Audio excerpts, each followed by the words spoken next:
السلام عليكم. جيت نعرف هذا النهار بالميني ديال هذا الجهاز. اللي جبته تقريبا هذه شي 5 ايام باش جبته. فالعلم فكاين شي اخوه كيقول لك غالي، فالسبب ديال ارتفاع الثمن ديالو. فكما كتعرفوا فالحدود الجزائريه المغربيه يعني مغلقه، ما كاينش تبادل تجاره ما بين البلدين. فاغلبيه ديال الاجهزه اللي كتكون في الجزائر ولا كيطلبوها هنا الزبناء كيكون قرا عليه او شافوا في فيديوهات فكيطلبوا. فهادو راه غير طلبات، فانا جبت 5. راني كنوجدهم، فكل واحد كنوجد له ديالو. فكنجيب الطلبات، يعني ماشي جبت انا ندير فيهم التجاره، فهادو غير طلبات، يعني ما جبناهمش نديروا فيهم التجاره. فهذا كيمشي من الجزائر حتى مصر. بطبيعه الحال كاين مصاريف الشحن، مصاريف التنقل، وزيد الجمارك. من مصر عاوتاني باش يجي للمغرب كذلك نفس المساله، لان ما جبتش انا غير سلعه غير واحد. فخصك كذلك مصاريف الشحن، مصاريف التنقل، وزيد الديوان.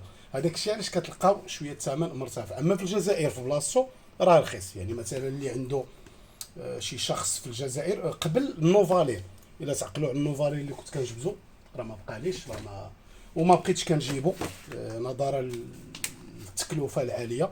هو هذا الا تعقلوا عليه. فهذا عاوتاني كذلك كنت كنطلبو من سميتو من الجزائر لفرنسا، ومن فرنسا عاد كيدخل للمغرب. وكان واحد الدري في بركان ما عرفتش كيفاش كان دار جابو، تقريبا نفس المعامله. حتى هو كيطلبوا يمكن من فرنسا، فكيجي. فراكم عارفين باش يوصل من الجزائر لفرنسا فكاين مصاريف كما قلت لكم الشحن والتنقل، وعاد زيد عاوتاني من فرنسا لهنا. فهذا هو الميني ديالو. فاول تعامل مع الجهاز، فهذا هو الميني ديالو. فكيفاش غدوز له الفلاش؟ بطبيعه الحال كدوز له باليو اس بي. غادي تشد اليو اس بي، غادي تيليشارجي الفلاش. هذا اول تعامل مع الجهاز. اما من بعد فتقدر تدوز له اونلاين. على فكره هو كنهضر معايا واحد التقني، واحد التقني جزائري، فقال لي فيه 2 نسخ. كانت النسخه الاولى شويه، هذه النسخه الثانيه باش كتمتاز فيها الفي اي بي، وفيها بعض التطبيقات ديال الاي بي اللي شويه مجهدين. داكشي علاش هذه ولات عندها شهره كبيره على النسخه الاولى. النسخه الاولى كانت شويه، يعني كانت دايره بحال الاتومو 2 ولا بحال ستارتات 200 ولا بحال ستارتات 240. النسخه الثانيه اللي خرجت هي اللي عندها شعبيه كبيره، غير باش تعرفوا شنو كاين. فقلنا كتدخل اليو اس بي، كتمشي كتقلب على الفلاش. فهذا اول فلاش باش تدوز اول فلاش. بالنسبه للقنوات فما مضطرش انك تدوز القنوات، لان كيجي عامر بالقنوات. غير هو سريع، انتم كما كتشوفوا فسريع يعني في التنقل ديال يعني في التنقل ديال الميني فجد سريع، فما تقيلش بزاف. فهذا هو الفلاش كدوزو كدير وي. فالفلاش كيدي شويه ديال الوقت. فقلت لكم هذا هو السبب ديال. اما ما جبتوش دير التجاره، ما يمكنش. الا بغيتي دير التجاره خصك تجيب على الاقل واحد، صافي راه داز. خصك على الاقل تجيب واحد 40 بياسه ولا واحد 60 بياسه، كما كان وقع لنا في التايجر. الا تعقلوا التايجر مليون، فالتايجر مليون فنفس المعالج نفس هذا، وكان غالي. فإلا تعقلوا التايجر مليون فكنا كنبيعوه ب 1500 درهم، 1450 درهم. هذا الثمن ديالو، لا هذا الثمن ديالو 1300 درهم.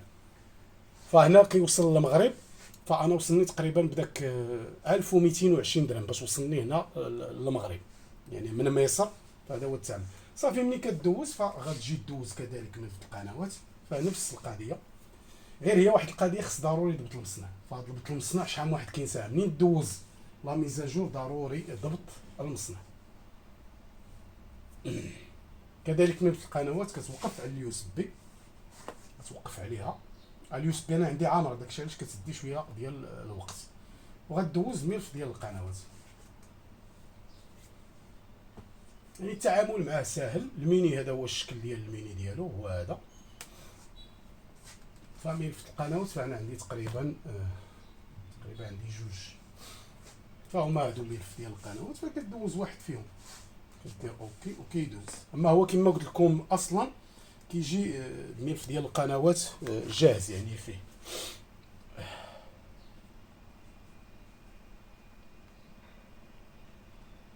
صافي غتصبر شي شويه غيدوز ملف القنوات. بالنسبه للتعامل، التعامل جد سهل في الجهاز، يعني تقريبا بحال الشكل ديال ستارسات 200، تايجر مليون، بحال الشكل ديال ستار 240، بحال الاتومو جوج، بحال الاتومو واحد، يعني تقريبا نفس التعامل. فضبط المصنع كتجي الانستالاسيون، كدير 4 ديال الاصفار، كتجي الريكلاج دوزين كتبرك عليه وكدير تو، فملي كدير تو كدير وي، فهنا كيرجع لضبط المصنع وكيرجع للحاله اللي خرج بها من المصنع. وانا كنفضل يعني الناس باش ما توقعش مشاكل، يعني من الاحسن ان اي جهاز دوز له فلاش، من الاحسن سواء اونلاين او باليو اس بي، من الاحسن دير له ضبط المصنع. غتقول لي علاش؟ فضبط المصنع كيخليك انك تتخلص من المشاكل ديال الفلاش القديم. مثلا النسخه 150 او 149 كانوا فيها مشاكل ديال تشنج القنوات، وكان فيها مشكل ديال الميلتي ستريم، وكانوا فيها مشكل ديال كتجي تخدم بعض القنوات كيتجمد الجهاز. فملي كدير ضبط المصنع فكيتخلص من داك الداتا او كيتخلص من داك البيانات القديمه ديال الفلاش القديم، وكيعطيك يعني التصحيحات الجديده ديال الفلاش الجديد. غنختاروا فرونسي. فهنا راه رجع ضبط المصنع. الاقمار اللي كاينه الخوت، فكاين النايلسات، البادر، الهوتبيرد والاسترا، 4 ديال الاقمار اللي كاينين. يعني فاش كدير ضبط المصنع ما كيمشيوش ميل في القنوات، لان اصلا كاينين من الشركه. واخا كيفاش نتعامل مع الجهاز؟ فهذه لانستالاسيون، فكتدخل كما قلنا 4 ديال الاصفار.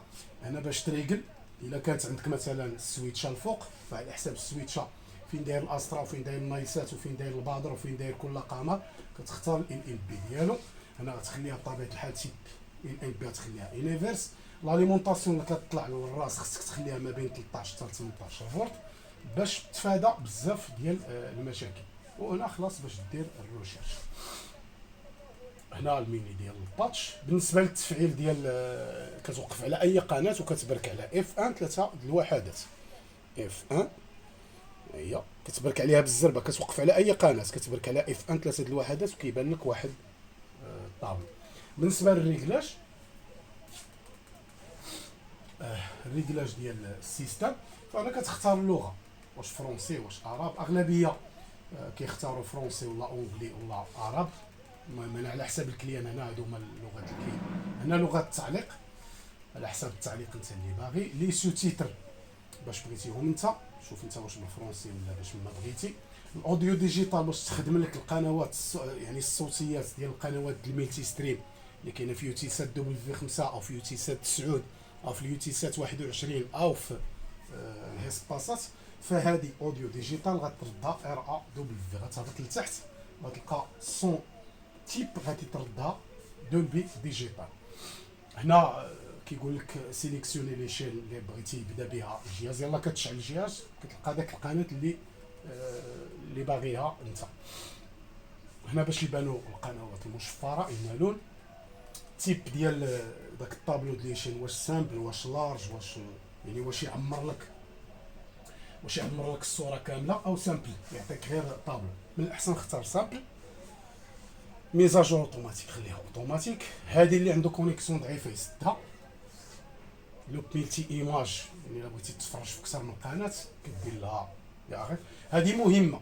هذه الناس القنوات المشفره اللي عنده القنوات المشفره وكيسمع داك كخ كيبدا الاخر، من الاحسن وسيرتو في القنوات المشفره من الاحسن تردها جوج. من الاحسن هي اكتيفي اكس تايم شيفت، هذه من الاحسن تردها جوج. فاش في القنوات المشفره حيت كيكون واحد التاخير نسبي للقناه مقارنه مع البث الرسمي، فمن الاحسن انك تعطلها بواحد جوج ثواني. هذا الناس اللي قلنا لهم اللي كيدير القنوات المشفره اللي كتكون فيها داك اللعبه ديال بحال هذا الشكل. البيس اوتو ولا شويه ثقيل، فخصك تصبر على الاقل 5 دقائق باش يفتح لك القنوات اللي فيها البيس ديال لايف. يعني قلت لكم الا كنتي كتخدم شي سيرفر من غير الفور ايفر، مثلا زدتي السيس كام او النيو كام، دير مارش. كنتي كتستعمل غير الفور ايفر بوحدو ولا الفي اي بي، دير لها اغيد، دير لها مشاركه البيانات. هنا باش تبين الساعه. هنا البي ال اس ان سوبر سكان، الا كنتي كتبحث على القنوات الميلتي ستريم ديال البث الارضي ديال مثلا بحال القنوات المغربيه او القنوات الاسبانيه او القنوات الارضيه الفرنسيه، فكتجي البي ال اس ان سوبر سكان فكدير لها مارش ضروري. هذا ديال اليوتيوب ملتي ستريم، خصك دير لها مارش. ها هي دونك جوج الحوايج اللي خصك دير لهم مارش. البي ال اس ان سوبر سكان كدير لها مارش، كتجي الملتي ستريم وكدير لها مارش. هنا الا بغيتي المساله ديال الطقس، هنا اي بي اوديو نت، الا بغيتي تعتمد على الصوتيات اللي كتجيب الانترنت من الاحسن دير لها اريتي، لانه كتاكل كونيكسيون. اللي عنده كونيكسيون مزيانه او مجهده دير لها مارش. فرعني الروح داكشي علاش قيل لا ريممبر. فمنين كتعدل الصوت مع القناه، فكيكون البث ديال الصوتيات متاخر شي شويه على البث ديال الصوره بشي 5 ثواني او 3 ثواني. فانت فاش كتبرك في الاوديو باش دير الصوتيات، هنا الاوديو ما عرفتش فين كاينه، ها هي. فمنين كتبرك عليها فكيبان لك اوديو ديال لايف وفيديو ديال لايف، فكتجر الفيديو ديال لايف كتجر الصوره عند الصوت، والاوديو ديال لايف كتجر الصوت عند الصوره. فمين كتقلب القناه وكتعاود ترجع او كتجلس كتفرج شي شويه، كتلقى داكشي عاوتاني وقع ديكالاج، كتلقى عاوتاني الصوت سابق الصوره او الصوره سابقه الصوت. فباش يبقى عاقل على الجهاز فكتاكتيفي ديال لاي ريممبر، كدير لها نمشيو لها، كدير لها هي هذه، كدير لها مارش ديماري ماشين، عندنا ما نديرو بها. السي ام كونترول الخوت هي فاش كتكون كتبحث مثلا عندك واحد القناه انت عارفه، انت شاك بانها راه كاينه في 12/04